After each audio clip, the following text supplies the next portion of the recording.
Hello and welcome to this week's episode of Happily Ever Caffeinated, the weekly wedding video series where we get stupid high on coffee and talk about weddings. I'm your host, Jessie Stehlik, co-founder of Photo Bohemia, and I'm here today with Sarka of Citrus Press Co., a design firm that creates custom wedding invitations for people. It's beautiful work. And in this episode, we're going to be talking about what to expect when you're hiring a designer and then how to find a designer that matches your personal style. Let's do this.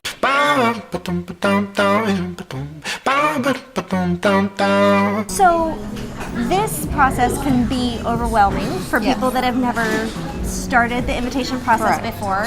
Where should they start when they're researching, how to find an invitation designer, what to look for? Okay, well, obviously they need to first find the kind of style that they're trying to convey for their wedding. And once they determine that, they might need to do a little bit of legwork and homework and determine whether that's letterpress or digital.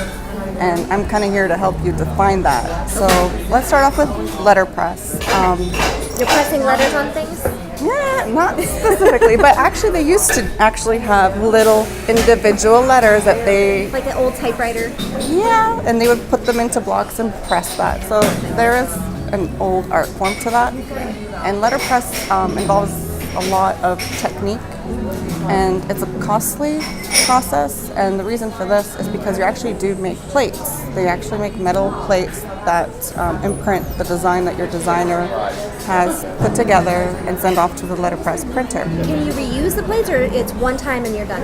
It's only the one time. I mean, they obviously print however many that you need, but it is a one-time use because it's all the information is there. You can't really reuse them, so that's why they are more costly, because they actually get made. They're usually made from copper as well. Wow. So it's a really old school format. Yeah. On top of that, most letterpress designers will only offer a minimum quantity of 50. So if you want 30, you really need to meet their minimum, which is 50. And they also sell in quantities of 25. So what is it with digital? What's the difference? Okay, so digital has come a long way. How it's different from letterpress is that it's one shot print, and you get 4 colors versus per ink.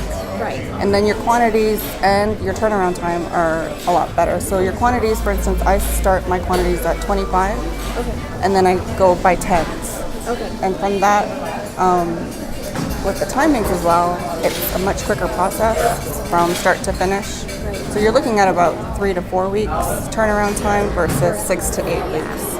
And then budget-wise, because you're not printing specialized inks, you're just rolling it off the press as it is, then look at a budget of 100 invitations with the RSVPs and the enclosure like we compared to the letterpress, and that can run you between $500 to $700 depending on the the designer you're going to be working with. So that's the big difference. So you're looking at time, you're looking at cost, and you're not really spoiled for choice when it comes to digital because there's so many beautiful papers out there nowadays. You can even do double thick stock. There's many options that digital can do. I prefer it because my designs are very vibrant and colorful that there's no way you're going to get that on letterpress at all. So it's a different technique, and I think it's not just for the budget bride, but it's also for somebody who's looking for that graphic, exactly. Yeah. So you can use that as a tagline, graphic happiness. Oh my gosh, I might have to do that. Yeah, you're welcome. So once they know what printing method they want to go with, how do they choose the style? Like, how do they choose a designer based on their style? So what they should do is just search that type of invitation designer, whether it's digital, whether it's letterpress. So they should really go and find that specific designer who offers that and knows that inside out.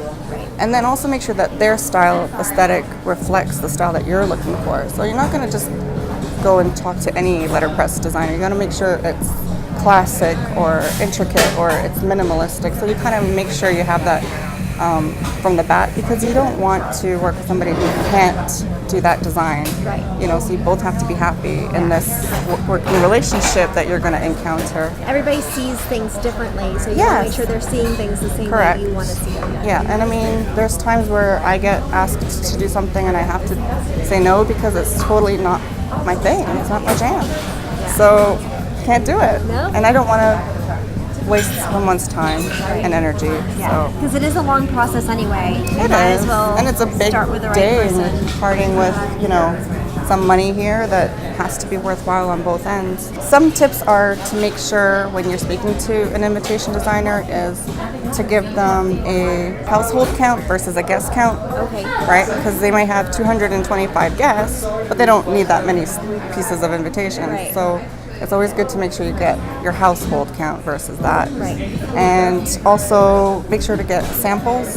You know, try before you buy, make sure you're going to be happy with. Paper samples? Yeah, most stationers will offer to either sell or send you free samples depending on their policies. So give it a go. You know, make sure that it's what you want. Pet it. Yeah, Sleep feel with it. it at Make sure night. that the colors are what you're looking for and the quality.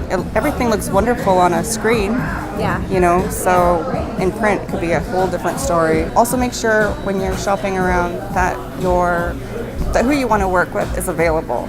You know, give yourself as much time as possible. See what their bookings and turnaround times are like and see if it reflects your timings. Yeah. So those are really tips I Well, have. that is so helpful. Thank you so much. Oh, it is you're a welcome. pleasure to have you here, Thank just you. so that I can see your face. I know. Any excuse for Finally that is time, I right? know. Thank you so much. You're very welcome. I'm gonna drink without you because you've already drank all the Sliovitz. And I'm like actually coherent. Okay, wait. So we did all the shots for the teaser. Let me see if you can spell. How do you spell stationary?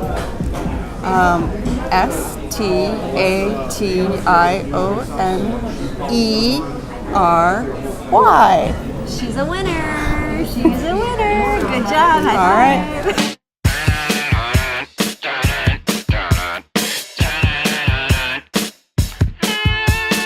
Always question with the Q. Questions help us learn things new. Question marks are very cool, especially when you're in school. Always question when you try. You'll find who, what, where, when, why. Question marks are very fun. Let's break them down now one by one.